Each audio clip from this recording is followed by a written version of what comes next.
ये जो आदमी आप स्क्रीन पे देख रहे हो, इसका नाम है चंद्रशेखर आज़ाद रावण। वैसे तो रावण को ऐसे खुलेआम आज़ाद नहीं घूमना चाहिए, लेकिन ये जो आदमी है, ये आज़ाद समाज पार्टी का फाउंडर एंड लीडर है और ये आज के टाइम में इंडिया का सबसे बड़ा गद्दार है। रिसेंटली इसने पार्लियामेंट में ये कहा है कि जो दलित समाज के लोग हैं, उनको अपना हक नहीं मिलता है, उन लोगों को ऑप्रेस किया जाता है और उन लोगों को ताकि अपना हक मिल सके, इसलिए सेपरेट इलेक्टोरेट लाया जाए।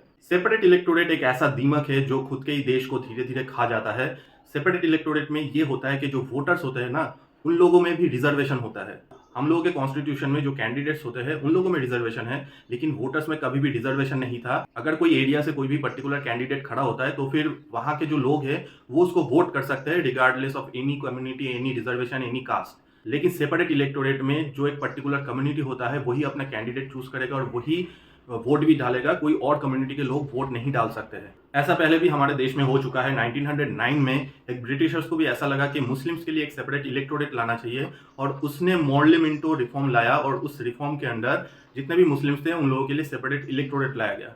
और इसी चीज की वजह से बाद में जाकर इंडिया का पार्टीशन हुआ और इंडिया का जो नाजायज औलाद है पाकिस्तान, वो पैदा हुआ। अब बहुत लोग यहाँ पर बी आर अम्बेडकर का हवाला देंगे।